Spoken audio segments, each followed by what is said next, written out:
Possible that the work of Thomas Malthus on population influence Darwin. तो जो Thomas मैल्थस नाम के साइंटिस्ट थे, तो ये चीज़ एविडेंट है, ये चीज़ समझ में आती कि उनके वर्क की वजह से डार्विन इन्फ्लुएंस हुए, ठीक है। अब नेचुरल सिलेक्शन जो है वो कुछ कुछ ऑब्जर्वेशंस पे बेस्ड है, जो कि फैक्चुअल बातें हैं। मतलब ये जो थ्योरी दी गई है, ये ऐसे देखा जाता है जनरली नेचर में कि हाँ ये चीज़ हो रही है और वो चीज़ें फैक्चुअल है, ऐसा नहीं कि कोई हाइपोथेसिस है, ठीक है। For example, natural resources are limited, natural resources तुम्हारे पास लिमिटेड है और पॉपुलेशन साइजेस जो है वो स्टेबल हैं, ठीक है। अब ये एक्सेप्ट वाले पे हम बाद में आते हैं। हम लोग देखा क्या जाता है कि जो है नेचुरल रिसोर्सेज लिमिटेड है और पॉपुलेशन साइजेस जो हैं वो स्टेबल हैं।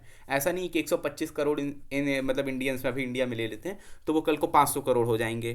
तो ये चीज़ जो है कि मतलब पॉपुलेशन स्टेबल है, ठीक है, except for seasonal fluctuations. Seasonal fluctuations को छोड़ दो कि मतलब कभी कभी ऐसे मच्छर बहुत ज़्यादा बढ़ गए या फिर ऐसा कुछ, तो उनको बहुत ज़्यादा फेवरेबल कंडीशन मिल गई, ठीक है। तो अब देखो यहाँ पे लिखा हुआ है कि members of a population vary in characteristics, in fact no two individuals are alike. तो जो मेंबर्स होते हैं एक पॉपुलेशन के, पॉपुलेशन क्या होती है, वहाँ का पूरा हैबिटेट में जो लोग रह रहे हैं, ठीक है, तो उनके सभी जो मेंबर्स होते हैं वो उनके कैरेक्टरिस्टिक्स अलग अलग होते हैं। हालांकि कोई भी दो मतलब सेम स्पीशीज़ के भी दो जो वो होते हैं इंडिविजुअल्स, वो एक जैसे नहीं होते हैं, ठीक है। Even though they look superficially similar, जैसे इंसान हो गए, मतलब सभी इंसान एक जैसे ही दिखते हैं लेकिन सेम तो नहीं होते ना।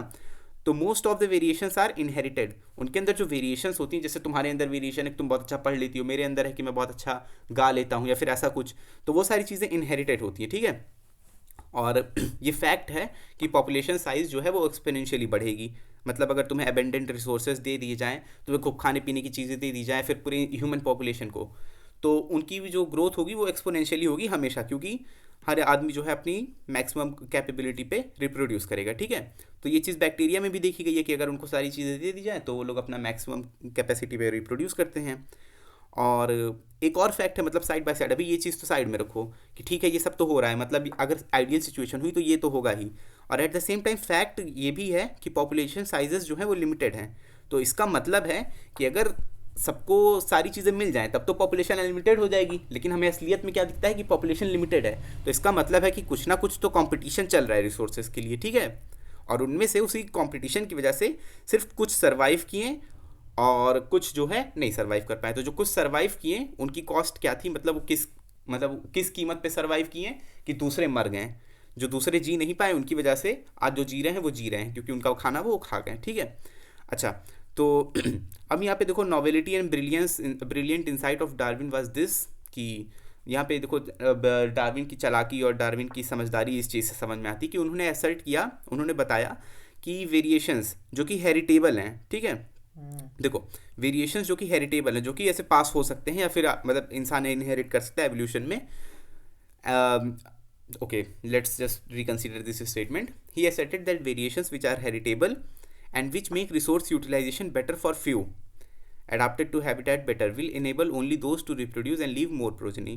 मतलब सिर्फ वो लोग, मतलब वेरिएशंस जो होती हैं वो हेरिटेबल हैं और सिर्फ वो लोग जिनके पास ये है, मतलब ये जो बेटर वाली कंडीशंस जो अडाप्ट कर लेंगे अपने हैबिटाट में, सिर्फ वही लोग रिप्रोड्यूस कर पाएंगे और वही लोग ज़्यादा से ज़्यादा प्रोजनी इस संसार में छोड़ पाएंगे, ठीक है। वही लोग अपनी पॉपुलेशन को बढ़ा पाएंगे, ठीक है। तो इस वेरिएशन की वजह से जो रिसोर्स यूटिलाइजेशन है वो बेटर हो रहा है सिर्फ कुछ के लिए। कुछ वो कौन है, वो हैं जो जिन्होंने हैबिटेट को लेके अडाप्ट कर लिया, ठीक है। और फिर वो अपनी ज़्यादा प्रोजनी छोड़ पाएंगे। Hence for a period of time over many generation survivors will leave some more progeny and there would be a change in population characteristic and hence now new forms appear to rise. तो इसी तरीके से cycle चलती रहेगी। मान लो किसी इंसान को थोड़ी सी बीमारी थी तो वो ख़त्म हो गया, फिर उसके बाद ऐसे ऐसे धीरे करके एक बीमारी वो एरेडिकेट ही हो जाएगी पूरी सोसाइटी से, क्योंकि वो नहीं सर्वाइव कर पाए, उसके जीन्स नहीं सर्वाइव कर पा रहे हैं। तो इसी को हम लोग कह देते हैं नेचुरल सेलेक्शन।